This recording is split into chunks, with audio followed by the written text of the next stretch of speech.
represented by myself, Hai Vu, and Julie Crawford, serving as a delegate for Joe Orfano.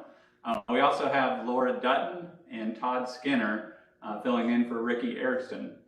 OGC is represented by David Miggett, and Budget is represented by Lori Whitmer. And before we begin, I'll note there isn't anyone physically present for public comment. Haley, is there any public comment via email or the phone system? No comments. Okay, there are no public comments at this time. So on today's regular agenda, we have items 1 through 4. The items have been reviewed by Procurement and Budget and are ready for Awards Committee review. I'll pass it over to Jenny McCollum, Chief Procurement Officer, to walk us through each of the remaining award items before I ask for a motion. Through the chair, thank you, Stephen.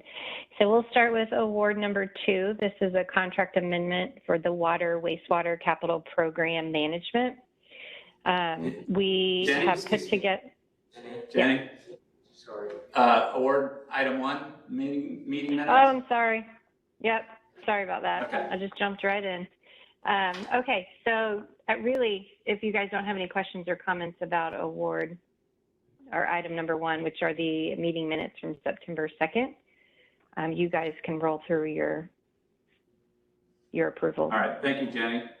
May I get a motion to approve award item number 1, representing the minutes from September 2nd, 2021 Awards Committee meeting? Hi, Luke. So moved. So moved. Second. All right, I heard Hi as the motion and Laura as the second. All those in favor say aye. Aye. Aye. All those opposed? Minutes are approved as presented. Turn it back over to you, Jenny. Thank you. Through the chair. So award number 2 is a contract amendment, and we are looking at this contract provides program management of various large infrastructure programs, including the Southside Integrated Piping System, which we refer to as SIPS, and well rehabilitation and various other programs as needed to support JEA's Water Wastewater Capital Improvement Program. Jacobs Engineering Group is our awardee, and we are presenting the committee with a contract amendment in the amount of $3,145,619. I'll note that, and we'll get into this a little bit more in the background, this is a partial ratification, if you will, and it's really a deduct ratification. So something that should have probably come to the awards committee. There's some ambiguity in how we were reading the P code, thinking that only things that increased had to come to the committee. But I think where we've landed is if there's anything, over $1 million that changes in a contract, whether up or down, we should probably bring it to you guys. So we wanted to bring that to your attention. But the history here is that the awards committee approved this contract originally in June of 2019, a little over $10 million. We came back to the committee in March of 2020 for task orders that were going to be submitted in FY20, and that was almost $12 million, about $11.7 million. And then we did another contract increase presented to the awards committee in March of 2021, which was for the FY21 task orders, and that was a little over $7 million. So this is a 5-year contract. Every year we're going to come back to the awards committee with whatever task orders we want to issue under this contract for your approval. So we did that in 2021, and then during contract execution, we ended up reducing the scope to only the well field rehabilitation services, which resulted in a decrease of the amendment that you guys had approved in $5,354,716. And so what we're doing is we're kind of ratifying that reduction with you guys, if you will, since we never brought it back to the committee.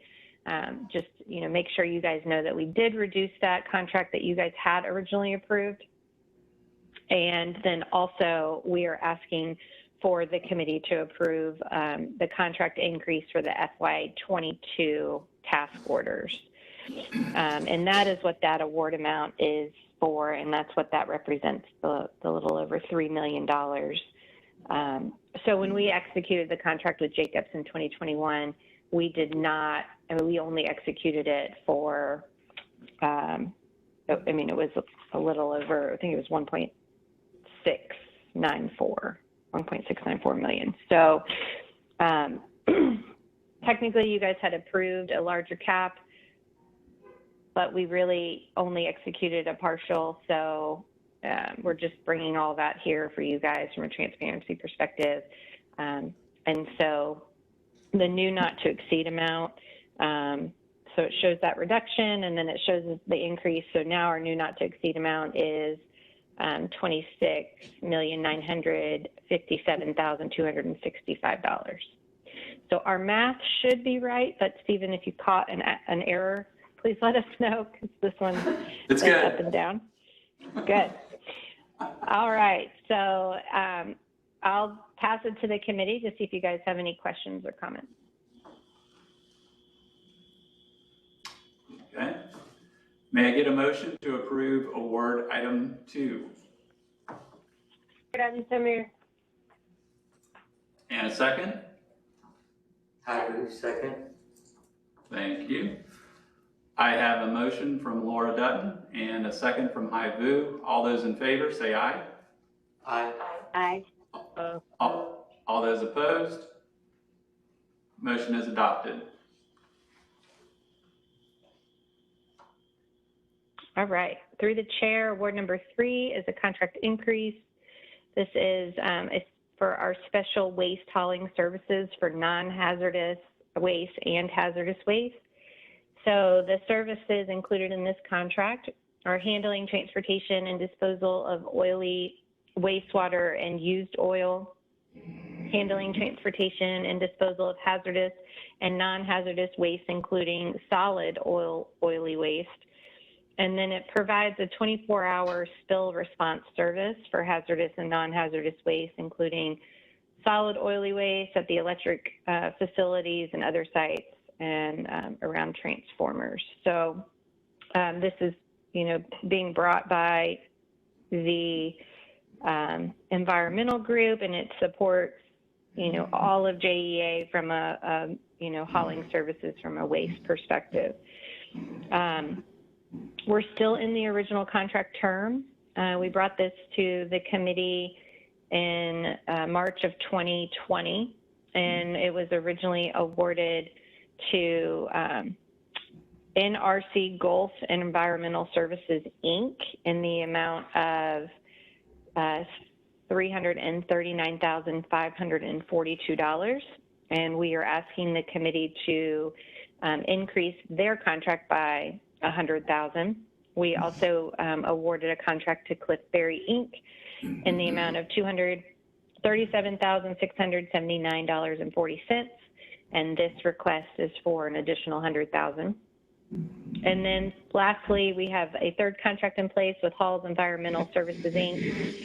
We awarded $101,862.60, and this request is to increase for $100,000. So a few things have kind of transpired over the course of the contract, which is in the background, and it talks about the increase. Is just due to the elimination of P-card transactions, which is huge. Clearly, we do not want services on a P-card. So we've got our terms and our conditions and our insurance and our everything that you want on these contracts to protect JEA and reduce risk to JEA, and P-card is not the place to be putting these purchases. So pulling all of the P-card transactions off and putting them on these contracts. And then additionally, JEA experienced 2 large sludge spills at Blacksford and at Nassau in 2021, which required extended remediation, and that was not forecasted. So they've regrouped, they've looked at historical spend to date, and have determined to get us through the end of the contract, which is March of 2023, we are looking at about a $300,000 increase spread across all three bidders, or all three awardees. So the way we set this up to the three awardees were by rank. So we had three contracts. If, we go to the first one, if they can't perform timely, we'll go to the second, we'll go to the third. I mean, this is something we can't go without services for. So we've got the three contracts and we go in that order, which is why you see the original award amounts tiered down the way that they are. So I'll pass it to the committee to see if you guys have any questions or comments before you vote.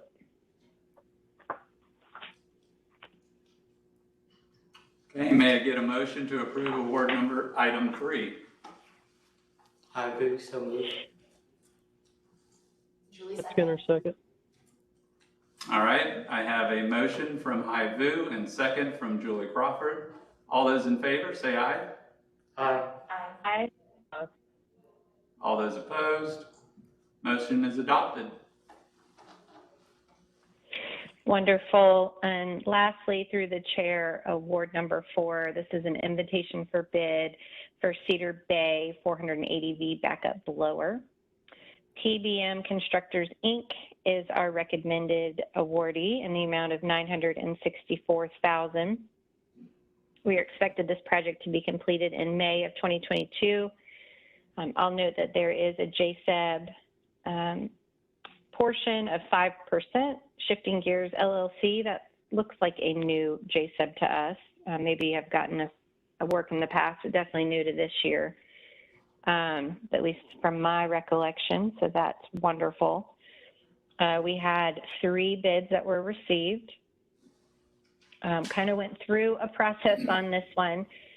We initially disqualified PBM Constructors because they did not include an approved integrator as a subcontractor. So there are portions of things that the water wastewater side handles from a standards perspective, some of them being integrators that have to be on an approved list.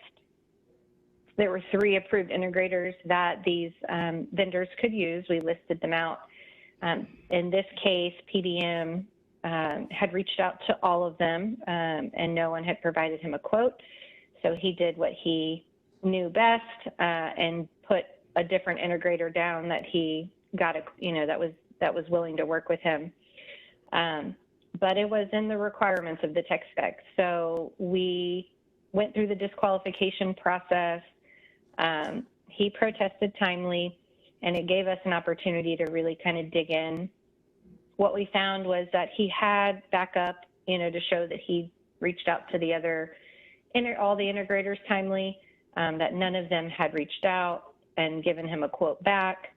And we also were able to talk with them kind of about, how that works. We didn't feel like the requirement of JEA to, use these 3 integrators was fair if he had gone through the process and reached out to everybody and no one got back to him. So, and I guess I'll also add this is a very, very small portion of the work, maybe 2% of the total cost for this integrator. So, and from my perspective, it didn't seem right. He had showed the proof, and then shortly after, after the bids were due, one of them had reached out and said that they would work with him.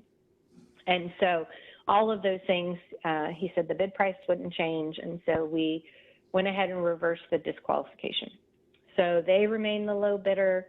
We went through a period for the other vendors to protest because they all knew that they got disqualified. There was a protest. We sent the letter to everybody, and we didn't receive anything from any of the other vendors. So we're clear to move forward with PBM Constructors. I'll just note that this is much higher than what our estimate was. And I don't know if you have anything you want to comment on that, but just part of what we saw from the bid items and the, on the bid workbook, it looked like the cost increases, we had a construction estimate that we used. I don't know how old that was, but, really the variances included the motor control center and the transformer, which we do know, transformer prices are increasing. So we still think it's deemed, reasonable. When we look at the other 4 bidders, we see the pricing was all very, very tight. So this represents what the market price is right now. So I'll pass it to the committee, see if you guys want to have any conversation about this one. Thank you, Jenny. This is Hai. I agree with your decision as Chief Procurement Officer to allow PBM to do the work. It sounds like, and I agree the scope of the project for the integrator. I was surprised that there was a requirement for an integrator for this project, but yeah, the scope would be small in compared to the rest of the project. And as far as the increase in price, is consistent with what we're seeing with other projects. 50 to 100% increase in prices in a project that's related to this. Mechanical and electrical components are just, prices are just out of control. And I'm familiar enough with PBM constructors to be comfortable with the award. So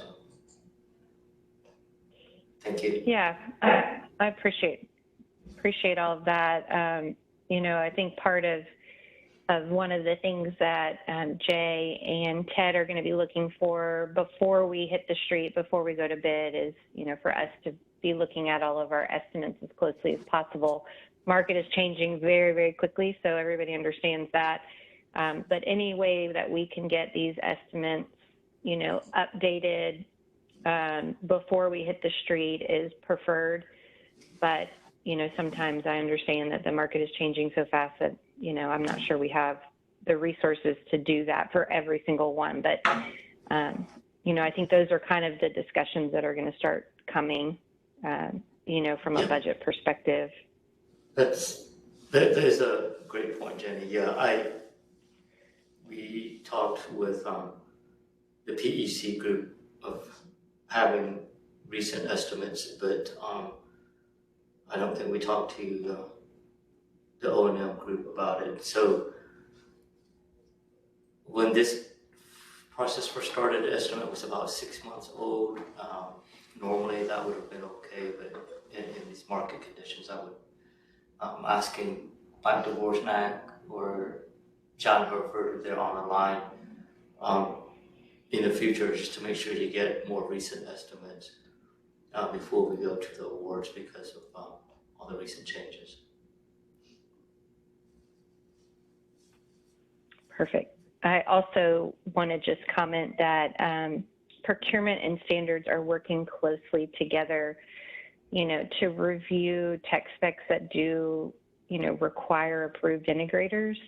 We're kind of learning together as we go when we can pull those out or when we can open that up to different tiers to open up competition. And so, that is being done on the back end. And they're constantly looking at that. So, sometimes there's a big portion of the work that requires integrators, and we want to make sure that they're approved and can do the work and all of that. In cases like this, maybe we could have gone without, but I think ultimately we ended up in a good spot. So, but we're constantly working with them to review those and the tech specs before we hit the street. So I just want to make that comment from our perspective as well. And I'll pass it back to the chair. Thank you, Jenny. May I get a motion to approve award item number 4? So moved. Okay, second. I will second. Thank you. We have a motion from Julie Crawford and a second from Hai Vu. All those in favor say aye. Aye. Aye. All those opposed? Motion is adopted. The entire agenda is approved for September 9th, 2021. I do have one general business item to bring up in regard to the sunshine training conducted by OGC. To any of the members or delegates, if you haven't participated in that sunshine training in the last year, reach out to me and we can coordinate with Lasikia and get you into that training. All right. And with that, any other business to come before the awards committee? Through the chair, this is Jenny McCullum. I'll just quickly add, Stephen, that we likely should be doing an annual conflict of interest check as well with all the committee members. And that's something, you know, that you guys can coordinate with ethics and OGC. So Willetta and OGC can help you guys, you know, kind of do that. I think it's a good check periodically, you know, once a year, especially if the committee remains the same. And then anytime a new committee member comes in, to make sure that we're properly doing those checks as well. All right. Thank you, Jenny. You're welcome. I'll reach out to OGC and set up the training. Perfect. Right. And procurement can help assist in any way. Just shoot us an email. Okay, great. Any other business to come before the awards committee? All right, we're adjourned. Thank you very much.